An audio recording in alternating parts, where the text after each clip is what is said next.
साल दर साल अगर बात करें तो सोने की कीमत में 2013 के बाद की सबसे बड़ी गिरावट कही गई है और चांदी की कीमतों में 2021 के बाद सबसे बड़ी गिरावट की बात की गई है।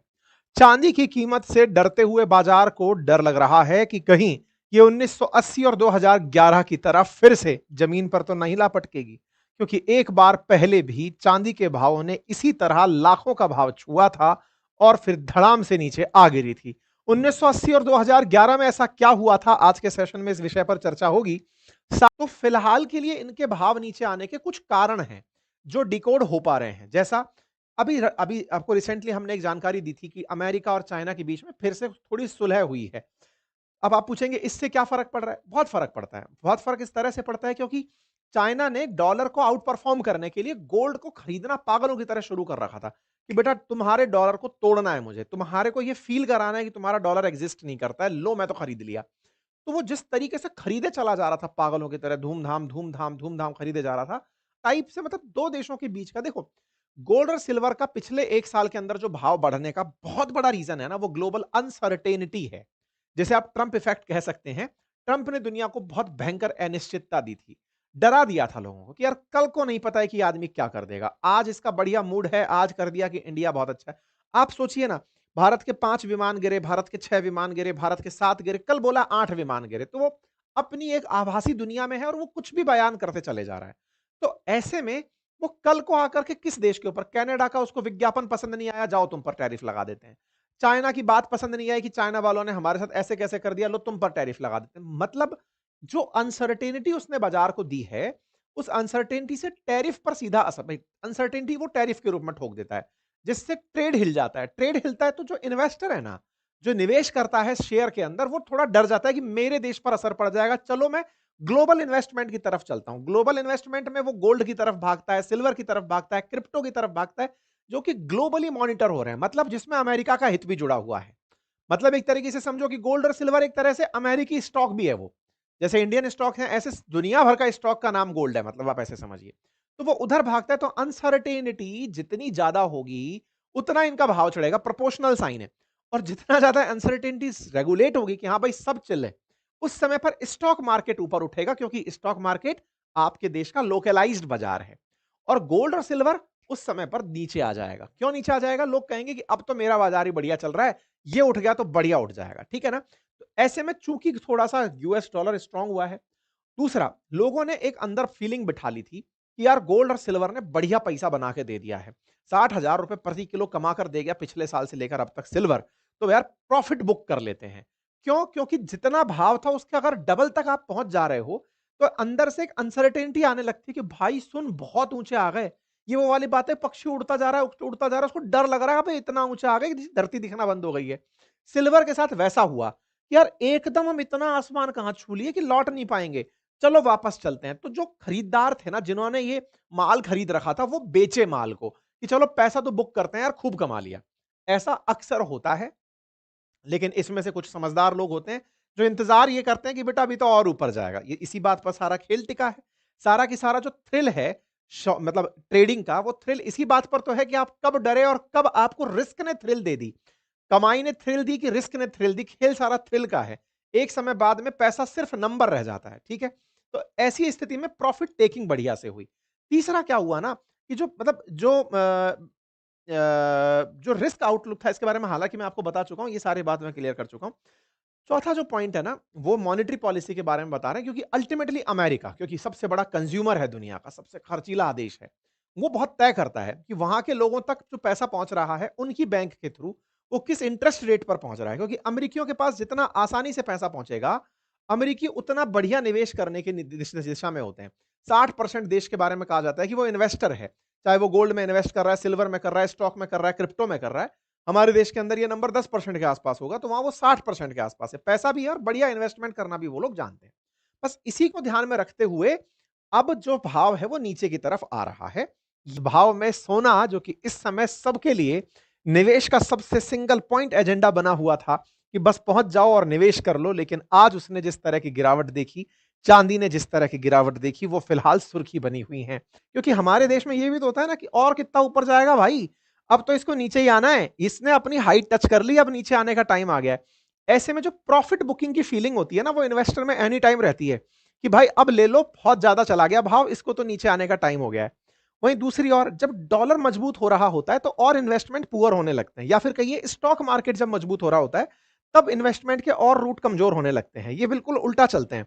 स्टॉक मार्केट अगर गिरा पड़ा है तो स्टॉक मार्केट की जगह और गोल्ड में, क्रिप्टो में, सिल्वर में, इनमें इन्वेस्टमेंट हो रहा होता है। और जब स्टॉक मार्केट उठ रहा होता है तो बाकी लोग कहते हैं अब तो यार स्टॉक उठ ही रहा है, ये तो बहुत सेफ पैसा दे करके चला जाएगा। ठीक, 10 महीने में चांदी ने 1 लाख का जिसने इन्वेस्टमेंट किया था उसे 2 लाख रुपए बनाकर दे दिए। गोल्ड ने 1 लाख पर 63,000 बनाकर दिए। निफ्टी ने 1 लाख रुपए पर 6500 रुपए बनाकर दिए। यानी इंडेक्स का जो रिटर्न है वो 6500 रुपए का ही आया, यानी 6.5% का आया। और एफडी का रिटर्न 5.9% के आसपास आकर के टिका। तो सिल्वर ने तो सीधा 100% रिटर्न दिया, गोल्ड ने 63% रिटर्न दिया। स्टॉक मार्केट और एफडी ये सबसे लीस्ट परफॉर्मिंग एसेट्स रहे 1 साल। लेकिन उससे पहले एक सबसे जरूरी बात, और वो ये कि एक छोटा सा कार्य जो हम अक्सर आपसे रिक्वेस्ट करते हैं वो है चैनल को सब्सक्राइब करने का। मेरे प्यारे साथियों, जहां आप मुझे सुन रहे हैं उसके नीचे एक सब्सक्राइब का बटन दिया हुआ है, जिसे दबाने में कोई खर्च नहीं आता, आपका समय लगता है 2 सेकंड का, लेकिन आपकी ये 2 सेकंड की कीमत हमारे लिए हौसला बनती है। अगर आप इस छोटे से काम को करते हुए आगे बढ़े तो ये हमारे लिए बहुत ही सकारात्मक रहेगा, हमारे हौसले को बढ़ाएगा, हम आप तक और अच्छा काम लेकर पहुंचेंगे ये और सुनिश्चित करेगा। तो ऐसे में जो लोग ये उम्मीद अभी भी लगाते हैं कि सिल्वर और गोल्ड क्या ऊपर जा सकता है, क्योंकि बाजार में जिन्होंने बाजार चढ़ाया था उनके ऊपर भी तो कोई थॉट हावी रही होगी ना, तो उनके लिए थॉट अगर हावी है तो क्या ये इन्वेस्टमेंट का राइट टाइम है? ये सवाल तो बिल्कुल बनते हैं। और ऐसे में ये सवाल और भारी होते हैं जब 2011 और 2018 में ये क्रैश हो चुके हों। 2011 और 18 80 की जो कहानी है ये मैं आपके सामने एक बार साझा करता हूं। 1980 के अंदर तो हंट ब्रदर्स नाम के 2 भाई हुआ करते थे, जिन्होंने $6 पर ऑन्स से लेकर चांदी के भाव को $48 पर ऑन्स तक टिका दिया था। उस समय पर जो रेगुलेटरी अथॉरिटी है कॉमेक्स, जो अमेरिका के अंदर है, जैसे अपने सेबी है ऐसे वहां पे कॉमेक्स है, वो सही समय पर चेत गई थी, जिसके चलते पूरा बाजार धड़ाम से नीचे आ गया था और इन भाइयों के हाथ की कठपुतली बनने से चांदी बच गई थी। उसे सिल्वर थर्सडे कहते हैं। हालांकि लोगों का बहुत पैसा डूबा था, लेकिन इन्होंने बाजार को किसी व्यक्ति के हाथ में जाने से रोक लिया था। इसको हंट ब्रदर ड्राइव स्पाइक के नाम से जाना जाता है। बाजार के अंदर 1980 में एक पीक आई थी। मतलब आप सोच के देखो ना, $6 से लेकर के $48 पर ऑन्स तक की यात्रा की थी। यहां से लेकर के सिल्वर सीधा ऊपर तक गया था $6 से। ये $6 का ग्राफ है, मतलब आप पकड़ कर देखिए तो $6 से लेकर के और $48 तक का भाव। और यही 2011 में भी अगर देखेंगे तो उस समय पर भी लगभग $50-52 के आसपास गया था और 25 में भी $50-52 के आसपास चल रहा है। तो हंट ब्रदर्स ने किया क्या था ना, कि दुनिया की चांदी का 1/3 हिस्सा इन दोनों भाइयों ने अपनी जेब में रख करके 700% से ज्यादा चांदी के भाव बढ़ा दिए थे। इन्होंने शुरुआत की थी 22 साल की उम्र में बिजनेसमैन के रूप में कॉटन खरीदने बेचने के बाद। धीरे धीरे इनके बाप का फोकस शिफ्ट हुआ ऑयल की तरफ, फिर ये दोनों भाइयों ने चांदी पर फोकस करना शुरू किया। और जिस समय डॉलर कमजोर होना शुरू हुआ तो इन्होंने सिल्वर को खरीदना शुरू करते हुए बाजार में डिमांड रेज कर दी। डिमांड और सप्लाई में जब डिमांड ज्यादा हो और सप्लाई कम हो तो ऑटोमेटिक भाव बढ़ने लगते हैं। तो उस समय फिजिकल सिल्वर में काम होता था। इन्होंने मार्केट के अंदर सारा की सारा स्टॉक कर लिया चीज का। जैसे होता है ना काला बाजारी टाइप से, कि हमने तो रोक कर रख लिया बाजार, अब हमने स्टॉक कर लिया तो बाजार में अब बाकी लोग खरीदने के लिए जो भी मिल रहा है उसको औने पौने दाम में खरीदेंगे। लोगों के अंदर ये फीलिंग आ जाएगी कि यार ये इतना अचानक क्यों चढ़ रहा है, चलो हम भी खरीदते हैं। बस वही हंट ब्रदर्स ने किया था 1980 में। फिर वहां पर कॉमेक्स नाम से जो सरकार की संस्था है वो जागती है, कमोडिटी एक्सचेंज है वो जागता है, अपने यहाँ पर एक रूल लेकर आता है और वो कहता है कि भाई मार्जिन पर कमोडिटी नहीं खरीद पाओगे। मार्जिन का मतलब ये है कि 100 का माल 20 रुपए की साई पर नहीं उठा पाओगे, जिसको देना है पूरा कैश में उठाओगे। तो जो मार्जिन जैसे ही मना किया तो इनके पास पैसा खत्म हो गया।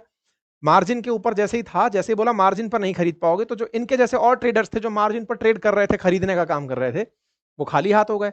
वो बेचने पर निकले तो इनको भी बेचना पड़ गया। क्यों? क्योंकि इनके पास भी पैसा नहीं था। ये तो स्टॉक में माल लेके बैठे थे, पैसा तो था ही नहीं जो रिटर्न कर सकें या फिर और सिल्वर खरीद सकें। ये तो मार्जिन पर बुक करते थे माल को, फिर स्पेकुलेशंस को चढ़ाते थे। तो इनका जब ग्राफ रिवर्स होने लगा तो चांदी धाड़ धाड़ धाड़ धाड़ नीचे आना शुरू हुई। तो इनके ऊपर क्रिमिनल इन्वेस्टिगेशन बैठा, फिर इनके ऊपर पेनल्टीज लगी। एक पूरा पूरा देश इनके चलते लगभग बर्बाद हुआ, पेरू जैसा देश। उसको इनको इनसे हर्जाना दिलवाया, इनको ट्रेडिंग से बैन करवाया। तो कुल मिलाकर के लोगों ने चांदी के साथ 1980 में खेला था। तो अब लेकिन फिलहाल ऐसा नहीं होता है, क्योंकि अब सरकार ने रेगुलेशंस बहुत लगा दिए। अब अगर एक ही अकाउंट से बहुत चांदी खरीदी जा रही है, कोई भी कमोडिटी का परचेज किसी सिंगल अकाउंट से हो रहा होता है, तो उस पर रेगुलेशंस अब बहुत हाई हैं। तो ऐसे में अब 1980 वाला दर्द तो नहीं है या डर भी नहीं है, लेकिन हाँ बाजार के भाव बढ़ रहे होते हैं तो दिमाग में एक पॉइंट तो रहता है कि यार तो इसका यूज यहां पर बहुत बढ़ रहा है। दूसरा, लोग जो कॉइन और बिस्किट खरीद रहे हैं 25% ट्रेड उसमें हो रहा है, 18% ज्वेलरी में, मतलब सिल्वर का बहुत ज्यादा यूज ज्वेलरी में नहीं होता है, 18% तक ही यूज हो रहा है।